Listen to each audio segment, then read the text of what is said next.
So hi everyone and welcome to my channel. This is the painting that we are going to do today. So I will comment as we go along, and I hope you enjoy it. And next week, well, guess what? I think we are going to do another seagull. Okay, so let's start with the palette. Plein-air, so that is just the field next to the house, and this is my neighbor's house on the right, and we are going to paint this tree. It is 6:30 in the morning. The sun is not up yet, but I'm setting up and I'm going to start to draw ready for when I have the ideal sun to paint. There is a little drawing I did with some values. You will see we change along. The tree on the left will go to the right. Not the best move and place, but I explain it all at the end. So that painting is about that little shed and the pine tree that you see there in the middle of the picture, and waiting for the sunrise, I will comment my palette.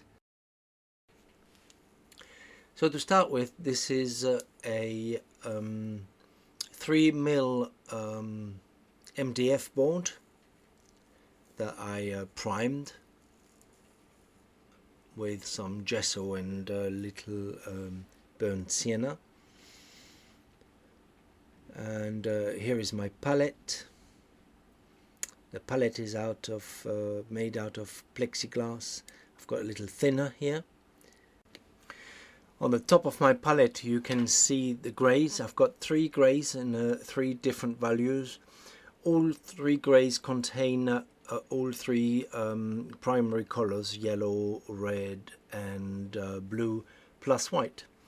Other than that, I've got 2 yellows, yellow cadmium lemon, yellow ochre, a red, a bright red, a carmine or alizarin crimson, then we have an ultramarine blue, and we have a cobalt blue, and these will be my paints on the palette today. So I'm going to do a close-up, and I'm going to do the drawing with a little of my mineral spirit, and using oxide brown. We'll do the drawing, and I will do that in music, so it will be a little nicer for you. And then after the drawing we come back with some commentaries.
So now I'm going to mix up my values, starting with the darkest dark.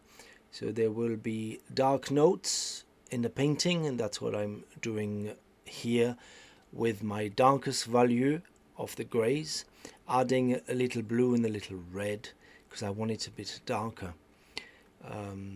So these will be my darkest note. Then I get a mid value to do my lights on the trees. So see, to find a green, I'll add blue and yellow, and then from there I make it warmer and lighter, just a touch, and then I'll do I build three colors. One, a green who's a bit cooler, a green a bit warmer, and a green who's even warmer with a bit red, because red is the opposite on the color wheel of green. It's a complement, and therefore it is very nice to have them in a landscape composition.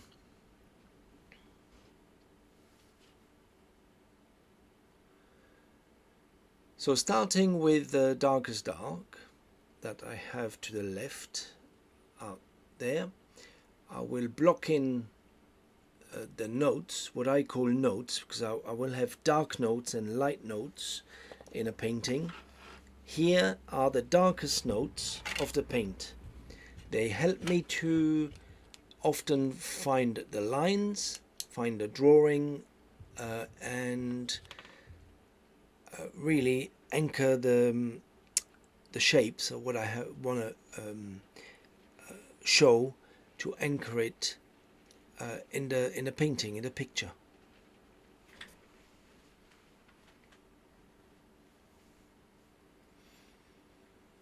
Often we're scared not to go dark enough. Now those darks don't have to stay there. We can go over it with some green, the shadows of the greens that we have next to it, and I will go a little over it, but some of those darks will stay, they will remain, to really get that painting really set into the frame.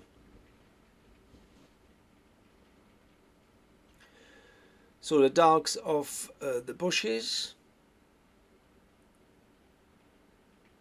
this was actually a hedge. You can see it a little bit on the picture. There was a hedge. I opened up the shed because that is my focus point. So it will be the shed along with the pine tree and the plum tree. These three will be the focus of my painting, so all the rest will be just there to help that painting and those focus points to stand out. A few directional lines, a few directional lines who go towards the shed and the tree.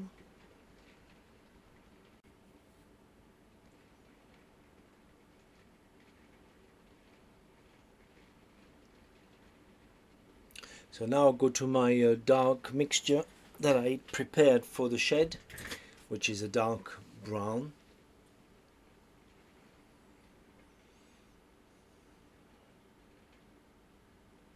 Blocking that in.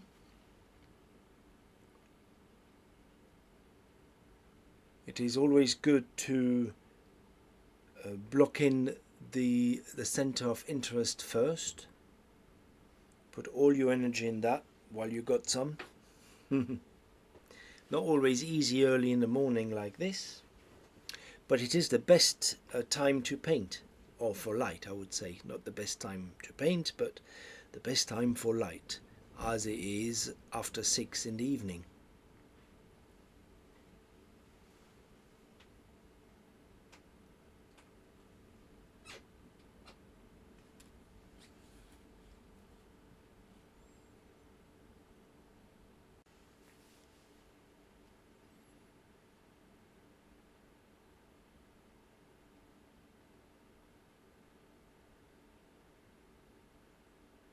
a little darker line under the eave of the roof.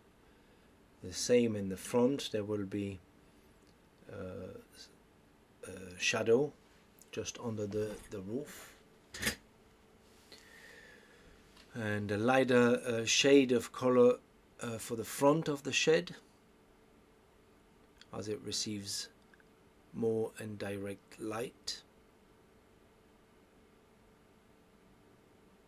So something to notice early morning, the light is more horizontal, so it will cover the whole object, meaning that my light will be from the top to the bottom of the shed, or the top to the bottom of the tree. As if you paint later in the day, you will have some darker shades towards the bottom and lighter shades towards the top. That's how you can tell when the painting has been crafted.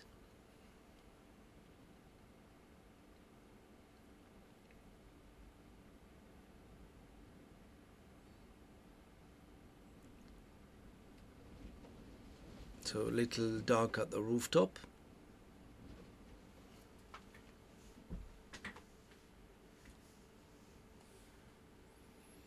And a shade under the eave there.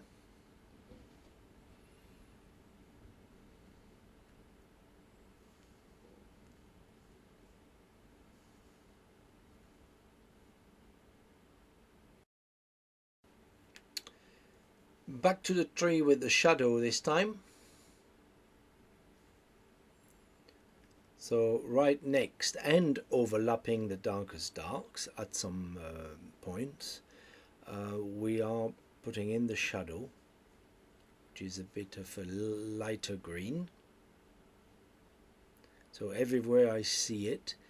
Also, I remind you that I squint at all time to avoid any details.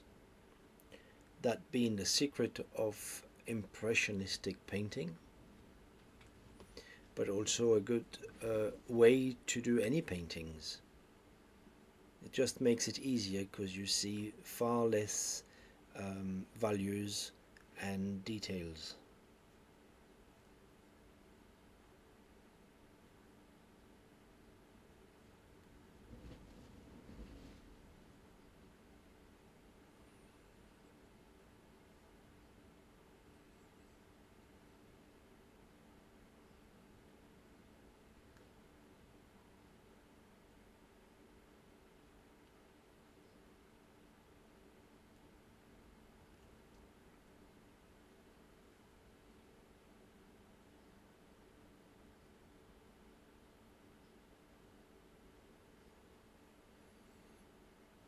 So it is important to have the shadows dark enough, and later on in the shadows you can bring other colors, staying in the same value of course, but you can lighten up or give some depth in the shadows by adding some different colors, maybe some bluer greens or redder greens. Now we are putting in the light.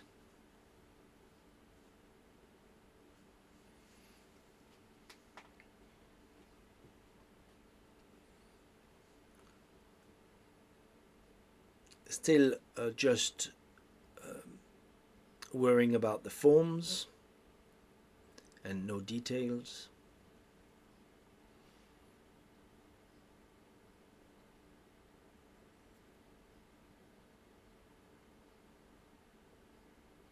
So again, this is a study. It's not a finished painting by no means. It's not a perfect painting.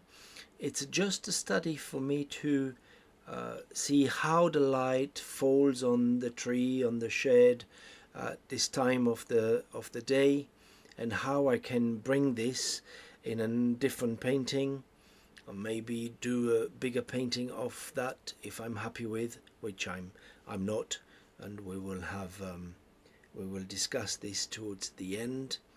There is some mistakes in there, so I will talk about that later. So make sure you stay to the end, because you know it is important to see what mistakes you made, because you learn from them, and that you make mistakes is not a problem as such, because you learn from the mistakes, so it's a good thing. So here you can see there is an off-white, and I use that lilac value that I have on top of the palette to do the shadow of it. So far so good. I've got no problems so far. The problems will occur over there because it becomes too busy, but again, we talk about it later. So here I put the other prune tree. They were all in flowers, nice and white. So I really put this in an abstract shape. As you can see, there is a shadow, there is a light side of the tree, and that's it.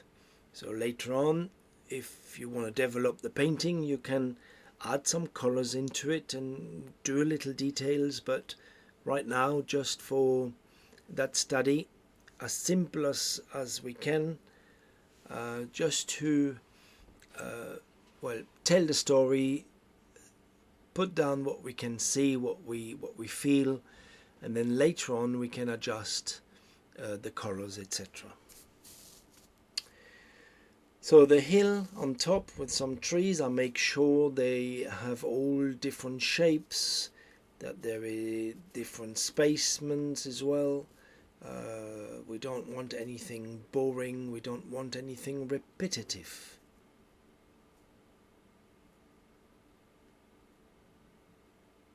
So as you can see, I made sure here that no shape is the same.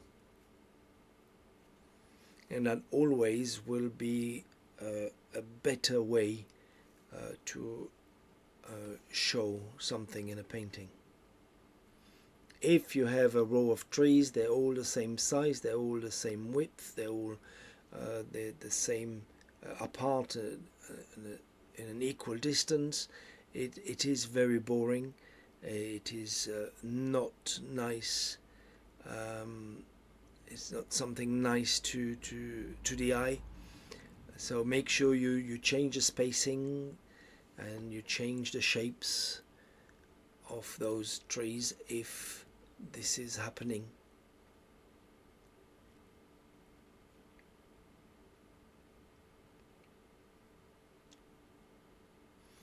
So you can see I got a few brushes in my hand. I'll make sure I've got at least one brush for the light of my colors and a brush for the dark, plus a different brush for a little everything. Maybe the sky, I use a brush on its own for the sky. I'm adding a few greens. Up there is a meadow of green which I turn into trees, I think. I had to change a few things to make it work.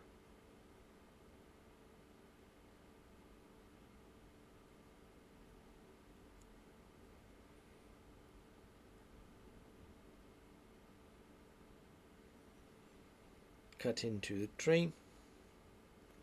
That's when you can make a shape as well. If you want to change the shape of the tree, that's the moment to do it, to cut around if needed.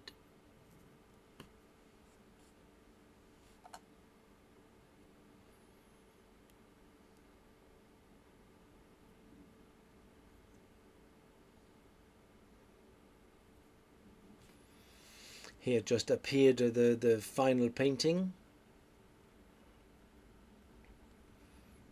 and as you can see, as I say, that prune tree on the right plus the tree next to it is not helping in the composition, and it should disappear or being reduced, that's for sure. That's something I may or may not do. As I said, it's only a study, so I don't know if I want to do something from that or if I just want to keep it as a study.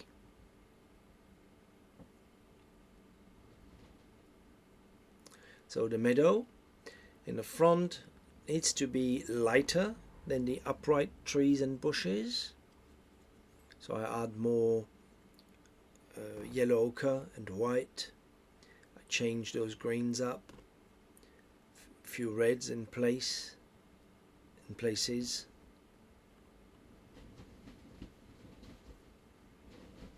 But as you can see, I always work with my piles of paint already pre-mixed, and therefore I'll make sure I always have got a good harmony in my painting.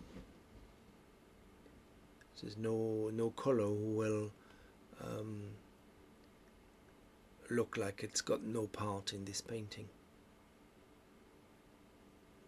So adding some reds,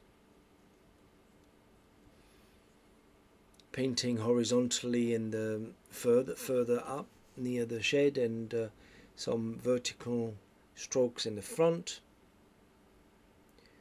darkening the front so we have something that is not like flat but that recedes, and it's got a perspective. That's color perspective, see? So I got line perspective in there. That's my darks that I put in a direction to go towards the shed and the tree, but I also got color perspective, which shows that we are in the front with the darker values and receding back with lighter values.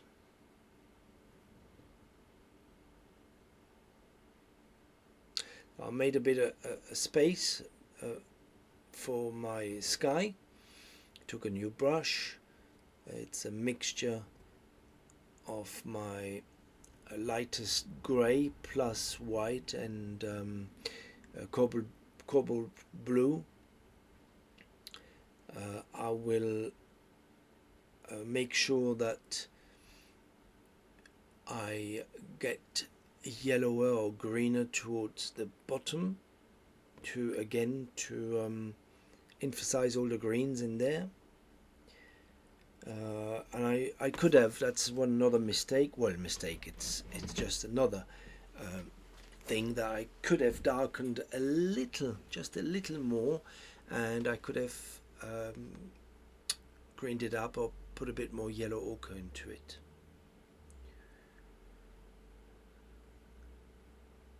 And instead I've just painted as I saw it, which is not always the best thing to do.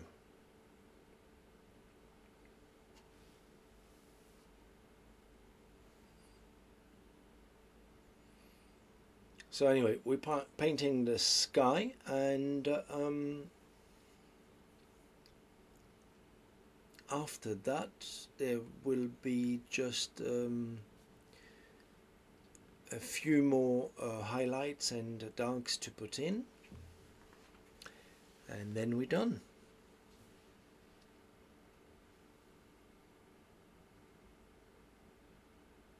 So this is a painting that took me 2 hours from start to finish. So it's from the setup of the easel to when I put my brush down, finish painting.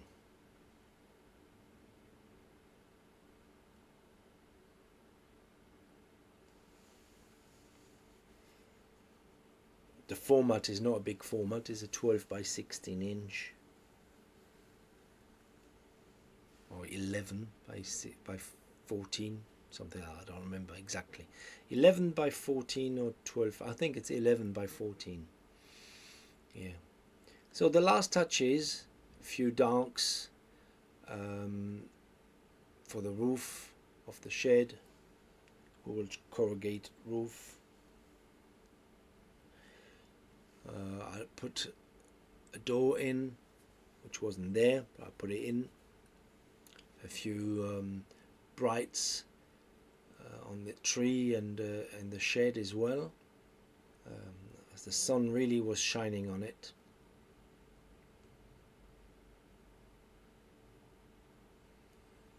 And as you can see now, I've got full sun on my palette, which is not ideal when you paint, because you tend to go darker.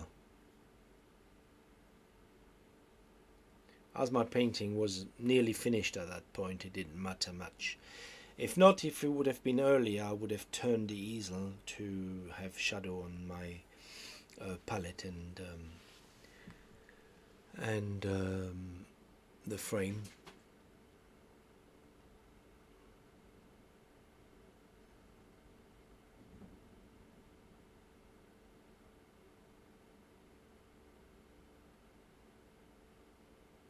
But there we are. I'm looking for the final touches. I put a couple of branches in, a few blades of grass, etc. And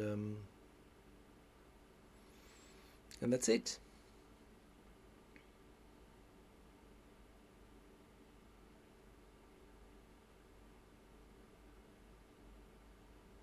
So anyway, I hope you enjoyed this one.